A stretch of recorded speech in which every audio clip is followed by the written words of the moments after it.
Hello everyone, welcome back to the channel, and if you are new here, hi, how are you? Welcome to my channel where I make Pokemon sleep related videos. This video in particular is actually going to cover some new updates or news about updates to be expected in the upcoming weeks, as well as gathering some gifts, because if you're coming here from my video that I filmed earlier before, there were no gifts that I was able to collect, but it turns out I just needed to close my app, reopen it, and they're there. So let's do that together. I also received good tips from a viewer, so I want to share that with you as well, because I did not know the following tips that I'll be giving you. So hopefully this will be helpful for you as well in your journey. But first things first, let's go over the news that I missed.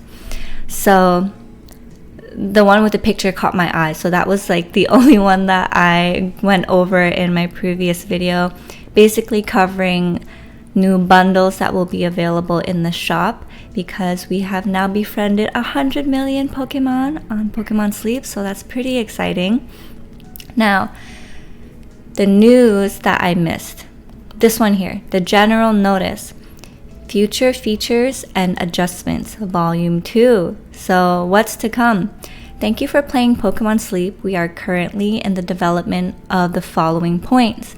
We will announce through the in-game news when the dates are set for new changes to be applied.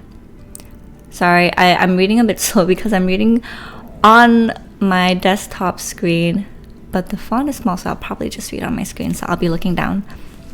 Alright, points to be implemented in the next update.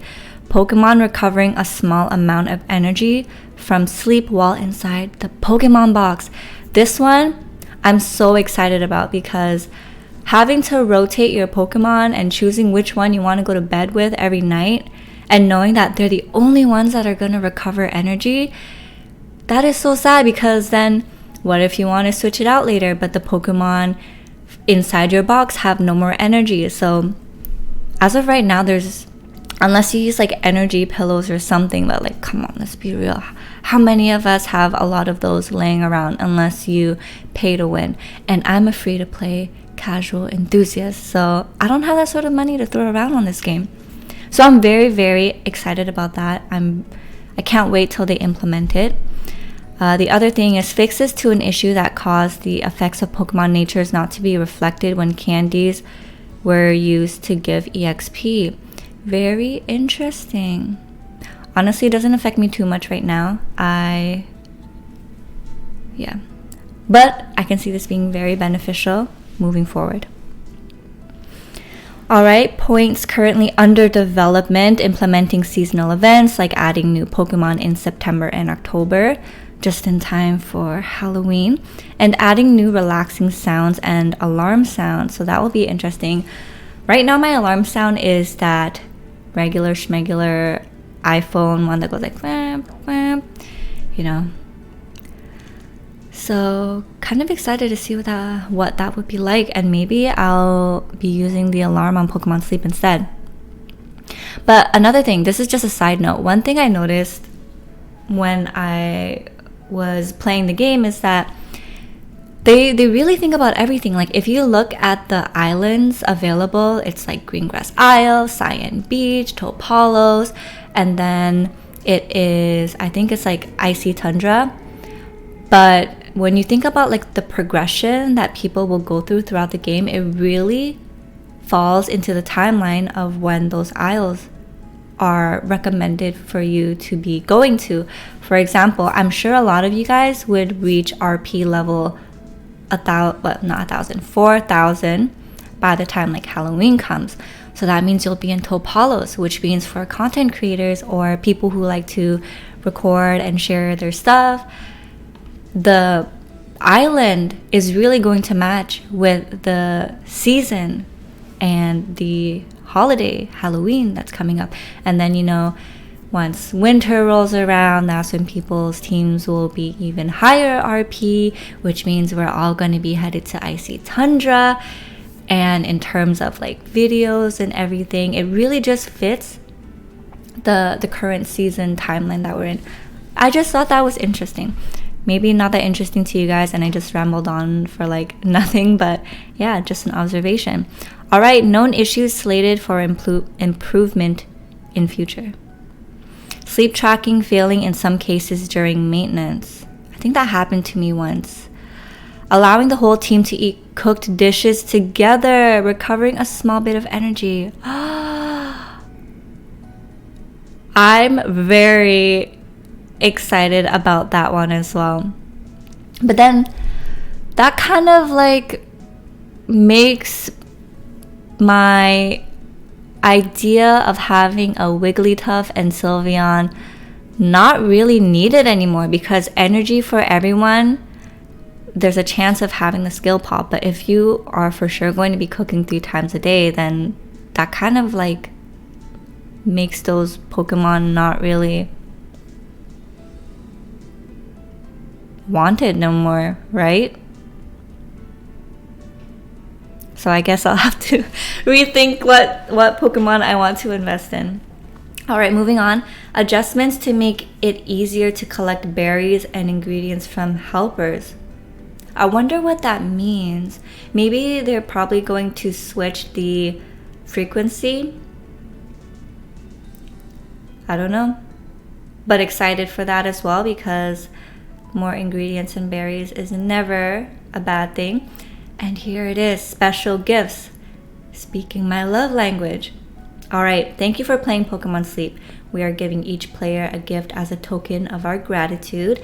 You can accept it by tapping on the gift box icon in the upper right of the in-app main menu. Players who registered before 10/28/2023. Okay, so that's available for those who have registered before the next month of the 28th. So these are the special gifts that we are going to get. 10 Poke Biscuits, 1,000 sleep points, handy candy, 20 of them. I might be able to finally evolve my Eevee into Vaporeon and Jolteon. So I'm very happy about that. And then a growth incense. We hope you are able to make good use of this present. I know I will. And continue to enjoy sleep research with Snorlax and other Pokemon. We hope you continue to enjoy Pokemon Sleep. I definitely have been enjoying Pokemon Sleep, and I hope you guys have been enjoying it too. Now let's pick up the gifts. Yay! And if you are not able to claim your gifts, just restart the app like I did. I wasn't able to do it when I woke up this morning, but then I resetted my app and then the icon here shows up. So there is that. Now moving on to the tips that I received from a viewer. Let me just, I want to get the name right. So the viewer by the name of VGhost, thank you so much for commenting and sharing these tips, because I had no idea. And if I had no idea, I'm sure someone else out there has no idea. So basically in my other video titled The One That Got Away, I was not able to catch a Caterpie and wait, no, it was a Psyduck and a Chikorita actually. So I wasn't sure if I already caught a Psyduck, and in that video I mentioned that I wish there was a way to let us know if we've already caught a Pokemon or how many we've caught already. Little did I know, there already is a way. I don't know why, I just didn't know. So here's what he said. Just a tip, there's a way to tell how many of a species you've caught. The level that appears above the Pokemon in the catching phase during the catching phase, so it's I guess snack time, indicates how many you've caught. It starts at level 1 and goes up a level every time you catch a Pokemon. So if it's level 1, you haven't caught any yet. And I'll share a screenshot so you guys can see what exactly he's talking about and what it looks like. And then the other tip that he gave me that I was like, wow, this is a really solid tip. It's once you get to level 10 with the species, so during the screenshot I showed you earlier, if you see the number as the number 10 indicating that you've caught 9 already, every one that you catch after that will have a guaranteed gold skill at level 10. So I looked this up, and in a article, I guess not article, but on game8.co, it does confirm this. So I'll share the link of that in the description box below for those who want to see as well. But basically, I'll read it out to you. Get to friendship level 10. After befriending 9 of the same species of Pokemon, your friendship level with that Pokemon will be at friendship level 10. This level can only be seen during snack time after conducting sleep research. Friendship level 10 guarantees the next Pokemon of that species you befriend to have... Sorry, I read that weirdly. Friendship level 10 guarantees the next Pokemon of that species you befriend to have a gold subskill as their first subskill. So, as a refresher, after you befriend 9 new Pokemon of the same species, they will get to friendship level 10. And then every Pokemon after that will have a guaranteed gold subskill unlocked at level 10. Now that subskill, that gold subskill, will be random. But that is very good. And more incentive for you guys to catch Pokemon, I guess for them to sell more Poke Biscuits as well. That's how they make their money, right? And unfortunately, this does not affect Pokemon that you have already befriended. This only affects Pokemon that you recruit from friendship level 10 and onwards. So yeah, a tip that I didn't know. I'm very happy that I know it now. Thank you so much again, VGhost, for sharing this. You are a real one. I really appreciate you. And with that being said, thank you so much for joining me in this short little update tip that I learned. I hope you guys have a wonderful rest of your day. I'm stumbling on my words because I'm excited. But it is now lunchtime for me. I will go feed myself, maybe take a walk outside, and then continue working. But have a wonderful rest of your day. I hope you guys have fun. Good luck. Bye.